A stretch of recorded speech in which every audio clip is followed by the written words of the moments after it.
Welcome everyone to the Mindful Magazine channel.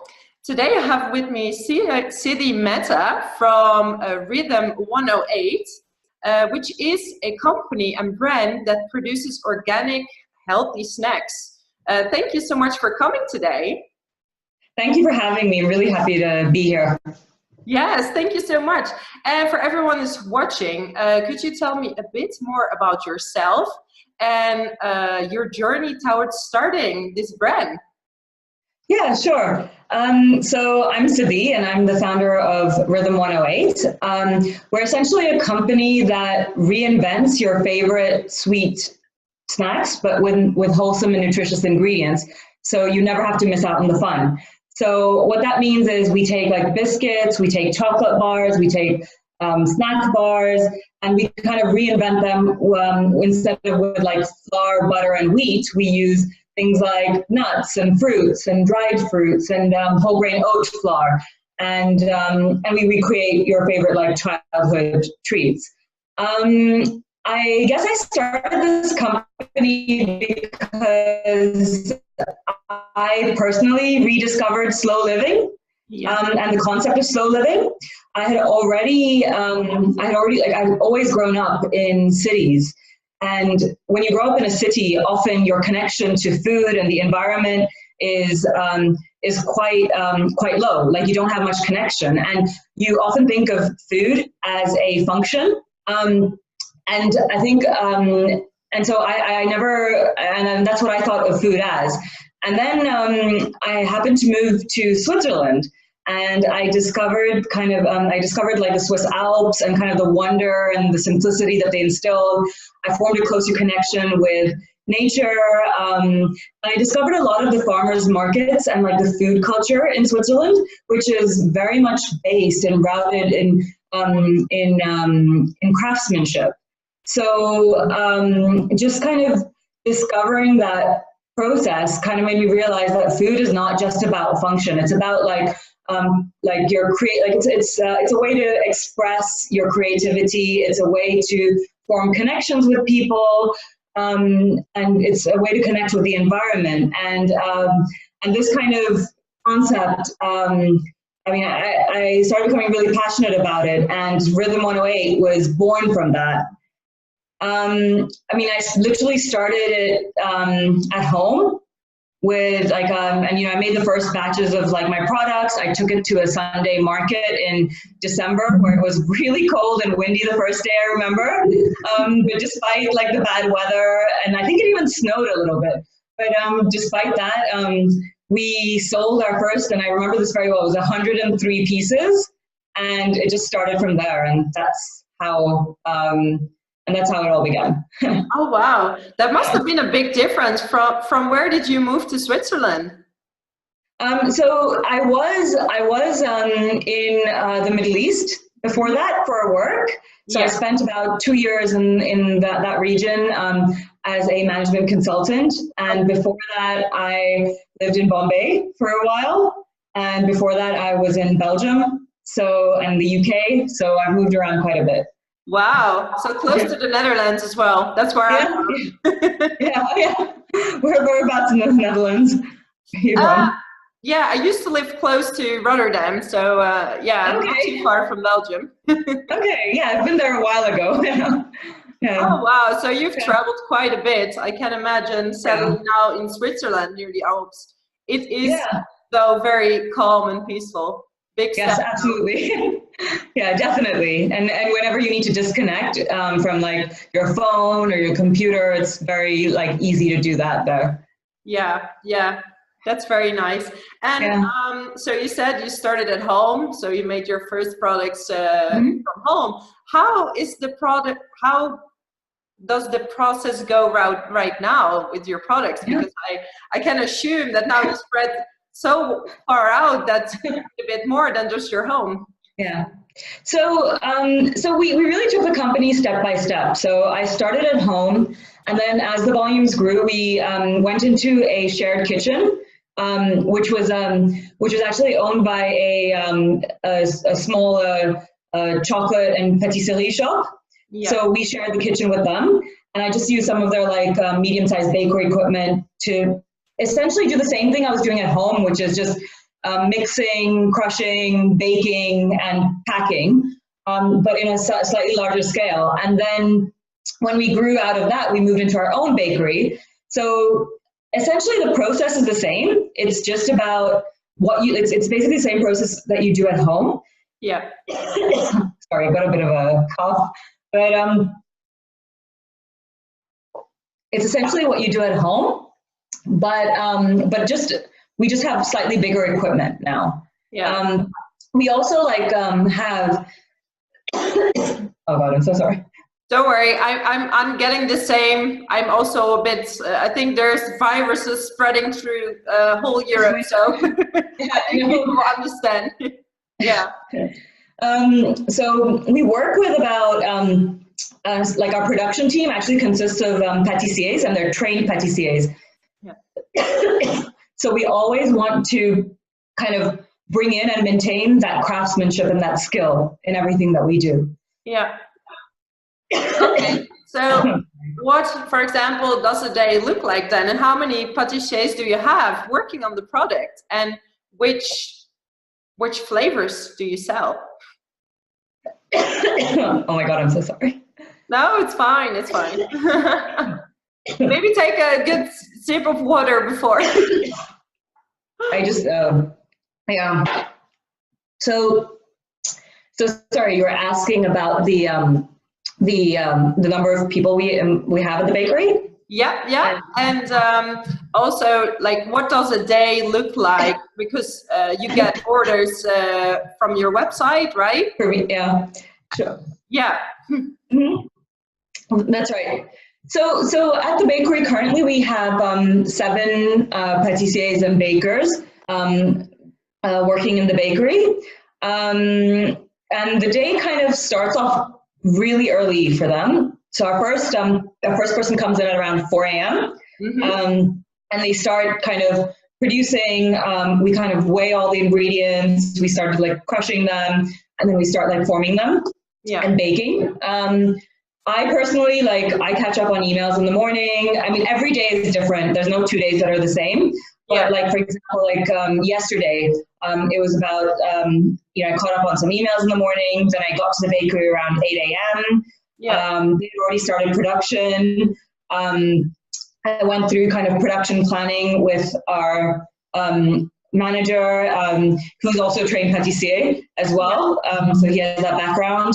And we went through what we need to produce in the next few days, what our orders are, how do we send them out, what do we anticipate our orders are going to be. And then we went through and then I had a meeting on a really exciting new project we're doing, which is a new launch. But I can't really disclose what it is yet. And then a little bit of finance and accounting in the day. Yeah. So will this be a new product launch, or will this be a completely new project? That's all I'm asking for now. No, so it's a new product launch. So it's, again, very similar to what we do, but we're just adding a new range in a few months. So it was just the planning and some of the things going on behind the scenes. Okay. So just to be clear, where can people buy your products? So do you have any physical shops as well? And what kind of flavors do you have? What kind of biscuits? So we sell currently in Switzerland and the United Kingdom. So those are the 2 places where you can really find products in physical independent organic shops. We're in some large supermarkets like Co-op, and in the UK as well. We're in a lot of independent stores like Planet Organic. We're in big supermarkets like Sainsbury's. So it's a variety of different places. And then we will be opening up, we have an online shop currently, but we will be revamping it soon. So hopefully we'll be able to do Europe-wide and then worldwide delivery soon. Okay. What is the website? Where can they take a look at it? So the best place is rhythm108.com, Or if Instagram is quite a useful place to find out more about us as well. And our handle is at Rhythm 108. Okay. Thank you so much. And also, because you're starting now with the organic snacks, and I don't think there are many out there that are doing that on such a large scale. Because usually it's locally. They have you can. I mean, here in Malta, for example, we have a few places where we can go to get it locally, but it's never on such a big scale. What do you think would be beneficial to have, how do I say this right? Yeah, I want to know your opinion about mass production and organic food. Okay, so I guess, so mass production, so the food industry today is dominated by a lot of large players that were like founded maybe, 100 years ago or 80 years ago. And they were founded on the basis of, producing food that was reliable and affordable, and it was standardized. So a chocolate bar that you ate 20 years ago from a company would be almost the same as what you eat today in terms of flavor.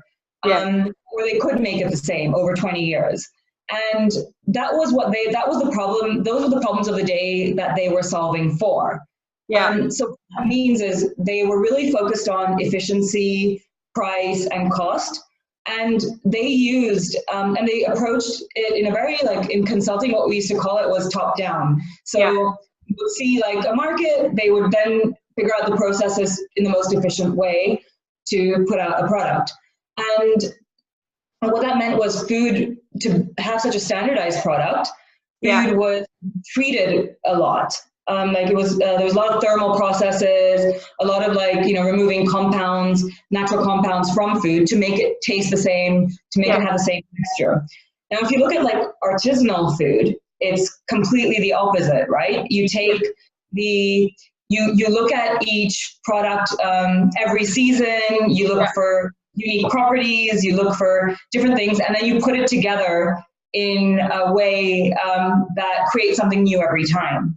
And I guess my opinion is today, for the world today and where we are today, what we want to do is we want to be somewhere in the middle where we're taking inspiration from and where we're preserving that craftsmanship and that kind of spirit of where we really appreciate the uniqueness of each ingredient we take, or the different properties of each ingredient, and we kind of but we use some of the things from mass production to kind of bring it to people in an affordable and reliable way. And technology, packaging technology, for example, has improved so much over the last few years, last few decades. So we can now do that. So it's time to kind of, I think, relook at the food industry and modernize it and kind of bring it to something that works for people in terms of wellness, but also the environment. Absolutely true. That's so difficult because at the same time your product is growing, and then you don't want to go the way that you're not supporting, the way you're not supporting, but at the same time there's a high demand, so you kind of need to go and sell your product worldwide. So no, I think what you're doing is really, really wonderful.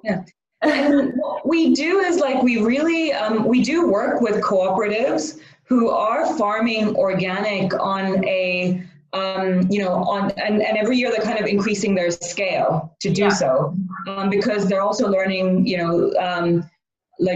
learning how to do it better and better every year. So we want to be a part of the change, and the more you can create a market for it, the more people will start doing it, and hopefully we can kind of get to that middle place.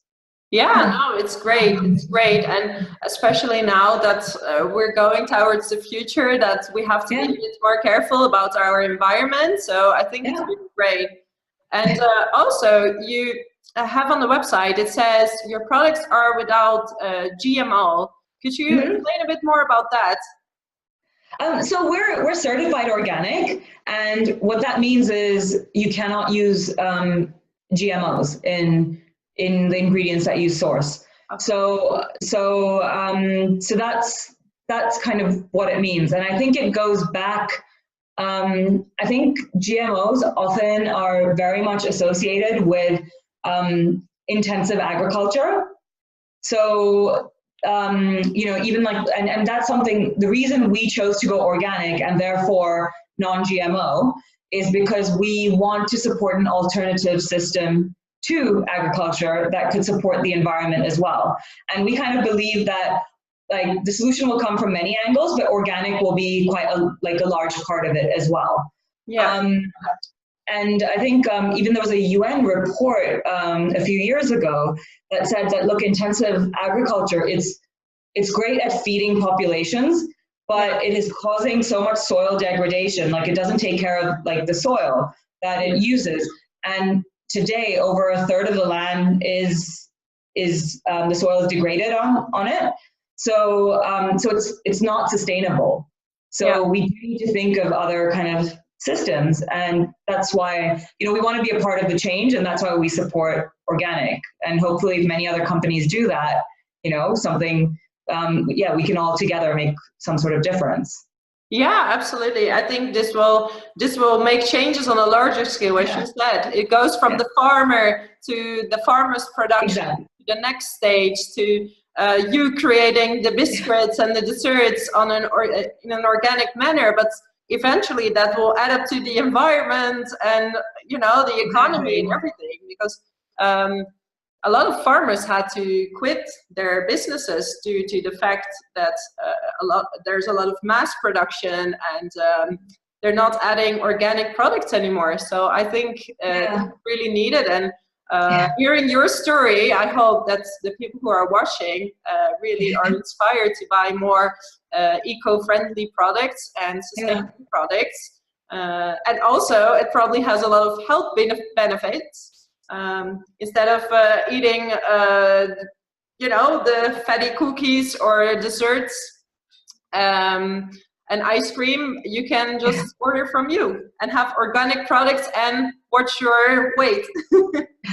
We're not very pro dieting, but we definitely want to make sure people enjoy their food and enjoy natural food and really kind of and enjoy a balanced recipe, not just something that's filled with sugar and very highly processed ingredients.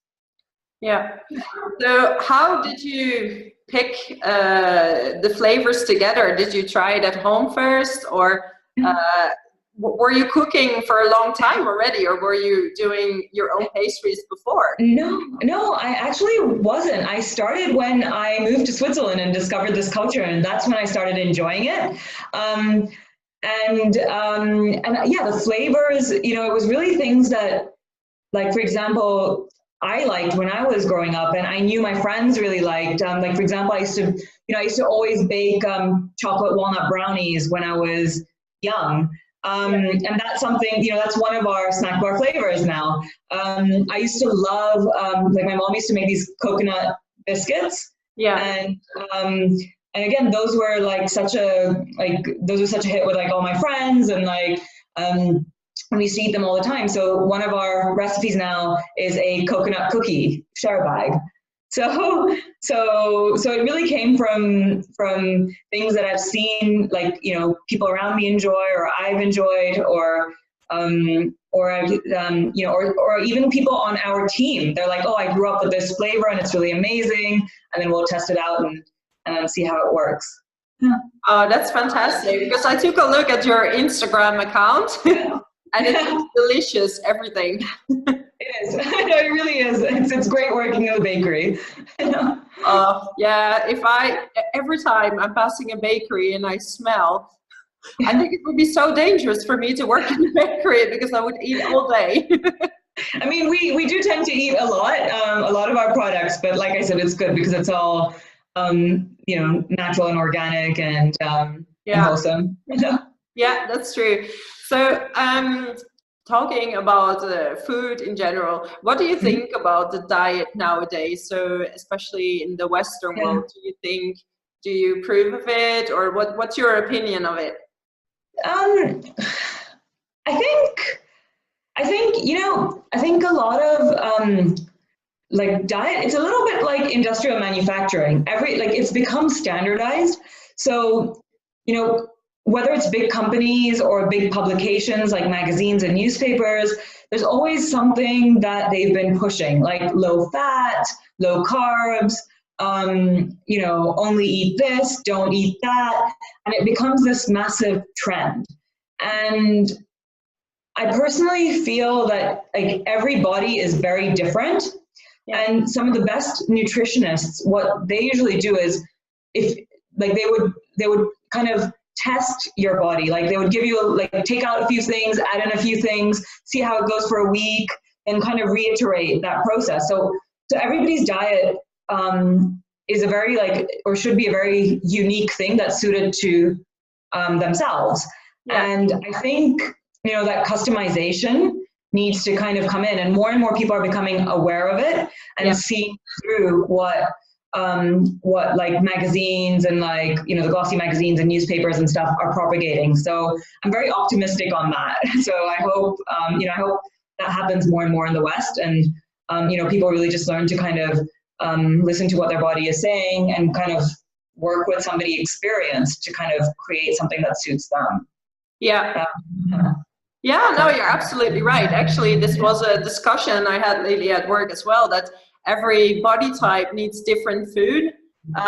You never have to diet again, because having a diet is completely a myth. Like you can eat whatever you want, the way your body, for example, I never dieted before. And I keep the same weight no matter what. Sometimes a bit up and down, but you have to find your own patterns, what works for you, and exactly.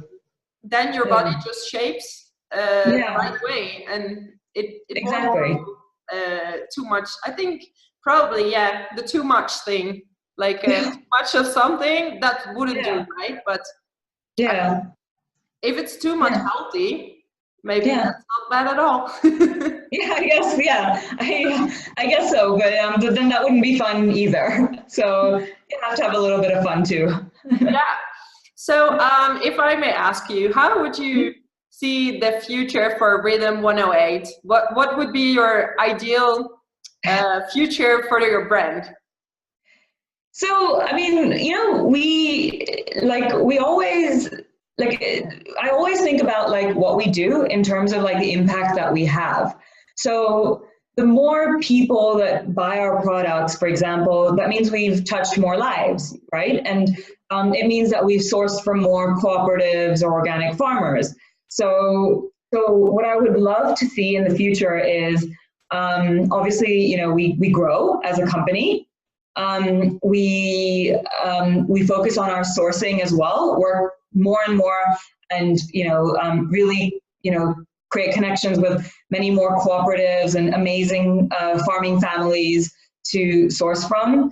I also hope that we can, we've just started experimenting with home compostable packaging. So our biscuit share bags are in fully home compostable packaging for the moment. So I hope that we can kind of use that packaging, or in some in all our other lines, or create some other kind of solution for packaging as well. So I think we just want to keep growing at a steady, comfortable rate, and then along the way keep introducing these initiatives that will have impact on the way the food industry works. No, that's fantastic. And of course, develop the most tasty and delicious products as well. Yes, it's both sustainable, delicious, and it's good and that balanced. you're considering the stage of packaging, and so we're looking at everything. It's true. And I recently also had an interview, because now I'm getting connected with all these people that make huge changes, and I think that's what I would like to present to the world for the Mindful magazine. So she was saying the same, like the slow living, you know, organic. And for her, it was the clothes. And now I'm talking to someone, to you, and you're covering the food section. And I think it's the people like you and her that change things for everyone in the economy and for positive changes in the future. And it will have a great impact on the environment and the people itself. Yeah, and if enough of us small companies do this, then we can really create like a sizable footprint of impact. So because usually in my blog mainly we talk about mindfulness. Do you have any mindful tips for people on how to choose your products, for example, your foods in the supermarket? Or I think, you know, the main kind of thing I would say is, you know, learn to like enjoy your food. Don't just think of it as a function, you know? So food is not just, I mean, it's not just only calories and fat and carbohydrates and all of that, you know, learn to enjoy it. Learn to kind of, you know, understand where it's from, the story behind how it was produced, its journey.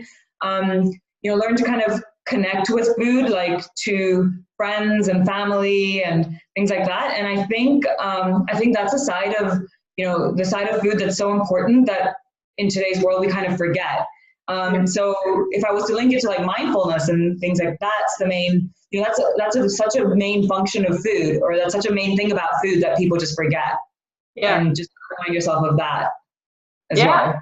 No, you're absolutely right, because how many people go to work super busy, don't really have, I have people around me who say, I forgot to eat, and I'm like, how can you forget to eat? It's the best part of the day. Exactly. Yeah, and it's such a nice way to like make new friends, to like, you know, reconnect with family, to spend time with people you love, so And it's also maybe something to be creative, because when I took my diet into a vegetarian diet, I had to change my way of how to cook. I had to look at the internet, and I really enjoyed that process as well. The creativity around the cooking, and as you said, the enjoyment of it, not just I'm gonna grab a microwave meal on my way because I have no time, and you're not really enjoying it either, because the taste exactly. So